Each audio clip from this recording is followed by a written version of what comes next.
फिर दिन हुआ,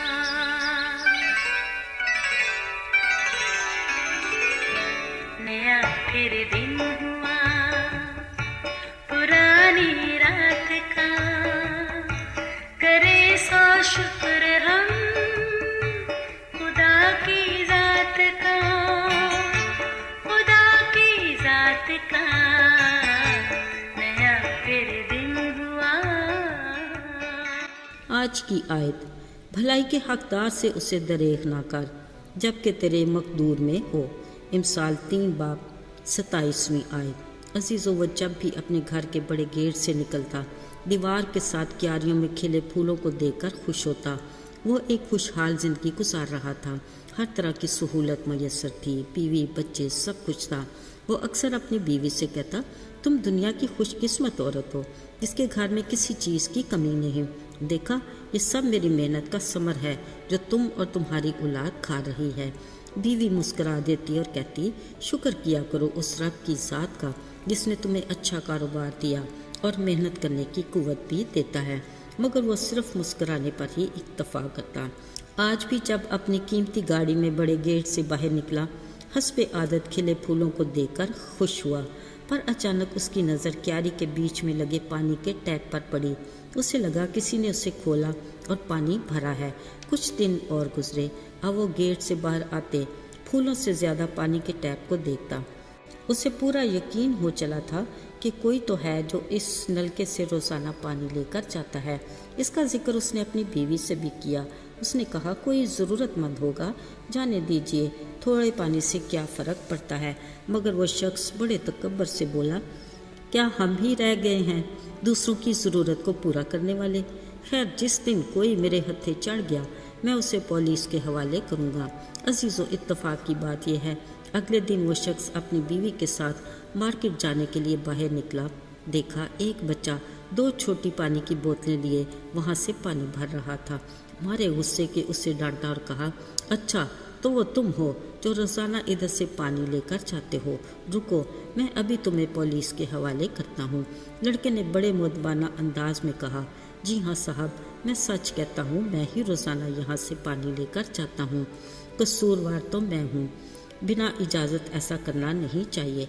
माफ़ कीजिए, मुझे ज़रूर पुलिस के हवाले कीजिए, मगर रुकिए, मैं पहले ये पानी अपनी प्यासी माँ और बहन को दे आऊँ, क्योंकि हमारे घर में पीने का पानी नहीं होता।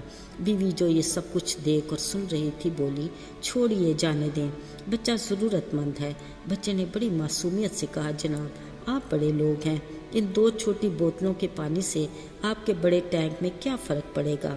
हाँ, दुआ है रब की ज़ात कभी आपके पानी के टैंक को खाली न होने दे। ये देखते उसकी आंखों में आंसू आ गए। फिर न जाने क्या हुआ, अचानक उस शख्स को लगा गोया उस बच्चे की बजाय उसका अपना बेटा पानी की 2 बोतलें हाथ में लिए और आंखों में आंसू लिए खड़ा है। अजीज़ो, उस मासूम ज़रूरतमंद बच्चे की बातों ने उस शख्स का पत्थर दिल मोम जैसा कर दिया। अब वो अक्सर पानी की 2 बड़ी बोतलें उस बच्चे के घर में छोड़ने चला जाता। इस वाक़े के बाद उसकी बीवी ने महसूस किया कि अब वो हर बात में खुदा का शुक्र बजा लाता है। याद रहे, खुदा की ज़ात बड़ी मेहरबान और रहीम है। वो बेमिसाल और लाजवाल है, जो संगलाख चट्टानों से पानी के चश्मे निकालता है, जो बड़े पत्थर के नीचे पड़े कीड़े को खुराक मुहैया करता है, जो सहराओं में नदियाँ जारी करता और घने जंगलों में रास्ता बनाता है। वो हर बशर का खुदा है और उसके लिए कुछ भी दुश्वार नहीं। याद कीजिए अपनी ज़मीनी ज़िंदगी के दौरान सलीबी मौत से पहले जब वो शाहाना अंदाज में यरूशलेम में दाखिल हुए, लोगों ने गद्दी पर बैठे बादशाह की राह में अपने कपड़े बिछाए और दरख्तों की डालियाँ फैलाईं और होशाना मुबारक के पुरजोश नारे लगाए जो फ़की फरीसियों के दिल को लगे। उन्होंने यीशु से कहा, इनको चुप रहने को बोल। यीशु ने कहा, अगर ये चुप रहें तो पत्थर चला उठेंगे। अजीज़ों, उसकी कुदरत के कमाल से पत्थर भी बोल उठते हैं। अफसोस, बाइबल मुक़द्दस के अमीर आदमी को अपने दरवाजे पर पड़ा गरीब लाज़र नज़र ना आया। आखिर अपने गुरूर और दिल की सख्ती के बायस अपने भयानक अंजाम तक जा पहुंचा। मगर शुक्र की बात यह कि इस कहानी के अमीर आदमी को अपने गेट के बाहर खड़ा ज़रूरतमंद गरीब बच्चा नज़र आ गया, जिसकी बातों ने उस पत्थर दिल आदमी को खुदा का शुक्र बजा लाना सिखाया। अज़ीज़ों, बतौर मसीही हम यकीनन अच्छी खुशगवार ज़िंदगी गुजार रहे हैं। ऐसे में हमें अपनी आँख खुली, दिल बड़ा और सोच वसी रखनी चाहिए।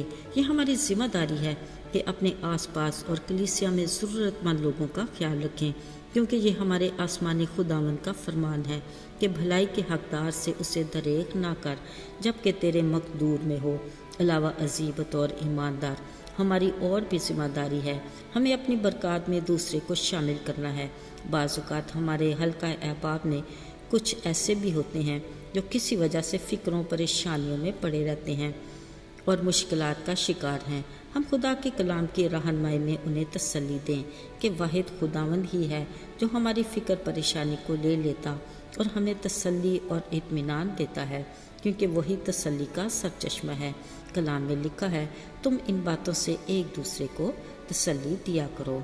आइए दुआ करें। ऐ रहीम आसमानी बाप, तेरा फ़ज़ल हमारे लिए काफ़ी है और हमारी कमज़ोरी में तेरी कुदरत हम पर छाई रहती है। तेरे रहम के लिए हम तेरे शुक्रगुज़ार हैं। हमें सदा अपनी मुहाफ़ज़त में रख।